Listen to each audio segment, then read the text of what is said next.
Assalamualaikum warahmatullahi wabarakatuh. Salam sejahtera bagi kita semua. Di sini saya Muhammad Rifal Syawaludin dengan nomor NPM 120020347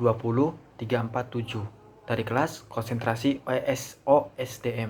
Nah, di sini saya akan memaparkan materi pembelajaran pertemuan 12 tentang membangun human capital alias modal manusia berkualitas unggul dari mata kuliah Manajemen Inovatif yang diampu oleh Bapak Sandi Nasruddin Wibowo SEMM. Oke, simak pembelajaran selanjutnya.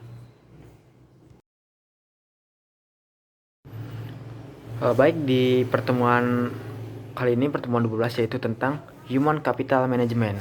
Nah, dalam sejarahnya, sumber daya manusia sendiri membuktikan bahwa manusia mampu menciptakan jauh lebih banyak informasi dari yang diserap oleh manusia itu sendiri. Jadi manusia itu mampu mengirim informasi dari manusia itu sendiri. Misalkan kita belajar untuk mencari informasi, membaca buku dan sebagainya. Nah, dari dapat mempercepat perubahan jauh lebih cepat dari manusia yang mengikutinya. Manusia seperti ini adalah manusia yang memiliki keterampilan, baik kompetensi, pengetahuan yang diperolehnya melalui pengalaman belajar. Jadi, selama kita belajar, kita akan mendapatkan informasi yang bermanfaat bagi manusia lainnya. Nah, jika suatu bangsa yang ingin maju, ingin berkembang, ingin sejahtera, dan ingin kaya, tentunya tanpa sumber daya manusia yang berkualitas, itu pun akan sia-sia. Nah, kita ambil contoh misalkan negara Indonesia. Negara Indonesia ini banyak sekali sumber daya alam, baik hewani, hayati, dan sebagainya. Tapi tanpa adanya sumber daya manusia yang berkualitas tentunya akan sia-sia, karena kekayaan alam yang kita miliki tentunya akan dikelola oleh pihak asing. Kita ambil contoh adalah PT Freeport. PT Freeport itu kan tambang emas terbesar di dunia ya, tapi yang dikelolanya oleh PT Freeport yang berasal dari Amerika. Nah, itu tentunya sangat sia-sia. Padahal jika dihitung-hitung, kekayaan alam Indonesia itu sangat luas sekali, sangat banyak sekali, mulai dari kekayaan alam, hewani, mineral, dan sebagainya. Tapi tanpa SDM yang unggul berkualitas tentunya akan sia-sia. Nah, inilah tentunya tantangan bagi generasi muda untuk belajar dan terus belajar agar SDM kita unggul.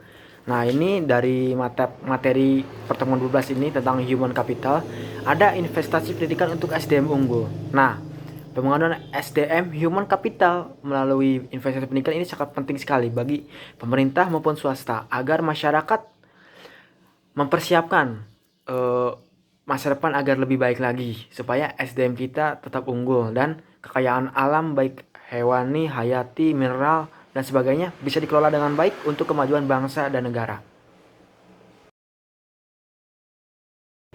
Nah, di sini ada variabel penting sumber daya manusia.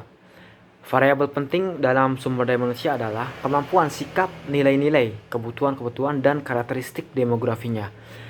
Variabel tersebut menurut Gomez pada tahun 2003 dipengaruhi oleh lingkungan seperti norma atau kebiasaan dan nilai-nilai masyarakat. Ada tingkat pendidikan, tingkat dan peluang yang tersedia. Nah, pentingnya manajemen sumber daya manusia sendiri yaitu sifat SDM selalu berkembang, yaitu dinamis, baik jumlah maupun mutunya. Maka, untuk memperoleh keseimbangan antara sumber daya manusia dan yang tersedia dengan tingkat perkembangan ekonomi pada tahap tertentu, diperlukan manajemen SDM yang tepat dan berkualitas baik tingkat nasional maupun daerah. Nah, di sini ada penekanan kualitas sumber daya manusia. Yang pertama adalah kualitas spiritual, yaitu seperti aspek iman, takwa, dan moral. Yang kedua ada kualitas masyarakat ya dan berbangsa, termasuk kesetiakawanan sosial, rasa tanggung jawab maupun disiplin sosial. Karena disiplin sendiri sangat penting sekali untuk menentukan kualitas manusia itu sendiri. Nah, di sini ada kualitas kekayaan meliputi faktor pribadi, yaitu faktor kecerdasan, pengetahuan, dan keterampilan dan mandiri. Tanpa adanya kecerdasan, pengetahuan, baik keterampilan, itu akan sangat susah sekali karena ditentukan oleh kita sendiri untuk menjadi SDM yang unggul, yang berguna bagi bangsa dan negara.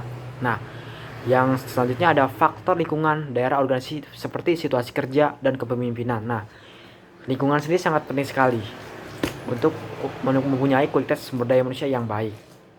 Nah, selanjutnya ada faktor luar organisasi seperti memahami nilai-nilai sosial dan ekonomi. Nah, selanjutnya ada kebutuhan sumber daya manusia di Indonesia. Nah, dari pandangan di atas ditegaskan bahwa sumber daya yang diperlukan Indonesia adalah orang yang cakap, dapat dipercaya, dan memiliki motivasi tinggi, memiliki kemampuan, kecakapan, menciptakan iklim hubungan yang produktif, dan mengembangkan iklim kerjasama yang solid.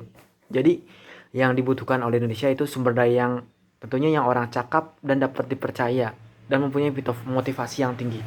Tanpa adanya itu semua, saya kira tidak akan baik. Selanjutnya ada human capital dan manajemen sumber daya manusia. Secara harfiah, pengertian modal manusia adalah pengetahuan, keahlian, kemampuan, dan keterampilan yang menjadikan manusia sebagai modal atau aset suatu bangsa. Human Capital Management oleh Gus Price pada tahun 2012 dikenal juga sebagai manajemen talenta, yaitu SDM yang terkait dengan proses pengembangan SDM dan memperkuat kedudukannya dalam suatu lembaga, memelihara dan mengembangkan SDM yang menarik dan sebanyak mungkin.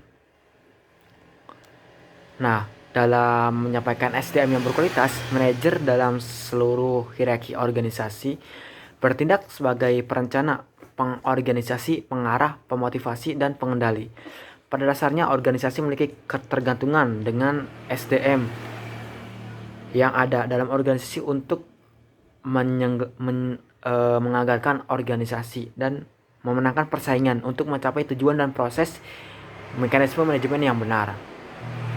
Nah, dalam human capital, MSDM adalah penggunaan dan pengaplikasian fungsi-fungsi manajemen yang memfokuskan perhatiannya pada pengelolaan dan pengaturan peranan SDM dalam suatu organisasi.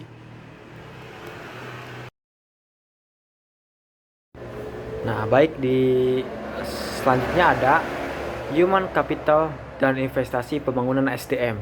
Yang pertama ada standar kualitas, yaitu kualitas produktivitas memenuhi standar apabila SDM mendapatkan pengalaman belajar dan latihan yang cukup untuk penguasaan ilmu pengetahuan dan keterampilan sesuai bidang peminatnya. Selanjutnya ada investasi SDM, yaitu investasi dalam bentuk menyediakan fasilitas pendidikan yang baik, tenaga pendidik yang berkualitas, ya, agar menciptakan SDM yang unggul. Tentunya investasi dalam SDM ini sangat penting sekali bagi pemerintah maupun daerah, karena tanpa adanya pendidikan yang berkualitas, fasilitas yang mumpuni, tenaga pendidik yang berkualitas juga, itu akan susah sekali membentuk SDM yang unggul. Jadi kembali lagi, investasi SDM ini sangat penting. Agar menciptakan SDM yang unggul harus memenuhi kriteria tersebut, seperti pembangunan sekolah-sekolah yang berkualitas. Sekolah yang berkualitas tanpa fasilitas maupun tanpa tenaga pendidik yang berkualitas pula akan sia-sia. Jadi harus dibarengi dengan fasilitas yang mumpuni, baik infrastruktur maupun sebagainya, dan tenaga pendidik yang berkualitas agar terciptanya SDM yang unggul. Nah, selanjutnya ada konsep human capital atau modal manusia. Konsep human capital berkaitan dengan fakta bahwa pada dasarnya manusia akan menanamkan investasi dalam dirinya melalui pendidikan.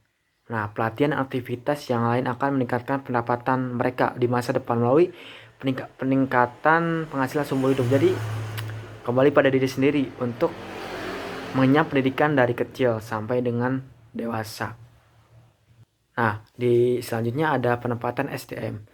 Penempatan orang yang berprestasi dan berreputasi akan memberikan jaminan bahwa pembangunan human capital dalam organisasi pendidikan dapat memenuhi target SDM yang diharapkan.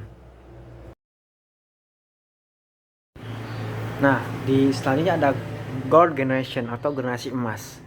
Karena anak yang sehat, cerdas merupakan bibit generasi emas di masa yang akan datang yang berguna bagi nusa, bangsa, dan negara. Nah, bakat attitude adalah benih dari suatu sifat yang baru akan tampak jika mendapat kesempatan yang memungkinkan untuk berkembang, seperti belajar. Nah, pada dasarnya semua individu yang normal memiliki bakat. Dan pada setiap aktivitas yang diperlukan berfungsi untuk bakat. Misalkan bakat bermain sepak bola, bakat olahraga, bakat bahasa, bakat seni, matematika, dan sebagainya. Nah, khusus bagi generasi yang berbakat dan bertalenta ini perlu disediakan strategi dan fasilitas yang memaksimalkan bakatnya. Seperti anak ini berbakat dalam bidang seni. Nah, artinya harus disiapkan tempat seni seperti teater atau apa agar si anak ini dapat memaksimalkan bakatnya dan menjadi generasi emas di masa yang akan datang. Nah, ini adalah peran dari pemerintah dan masyarakat sangat penting sekali terhadap perkembangan agar anak-anak yang berbakat ini menjadi generasi emas di masa depan. Seperti dalam pemerintah, misalnya pemerintah harus membangun pendidikan di daerah-daerah pelosok yang belum terjangkau. Nah, di samping itu, pendidikan tersebut harus dilengkapi dengan fasilitas-fasilitas yang berkualitas untuk menunjang perkembangan si anak-anak didiknya.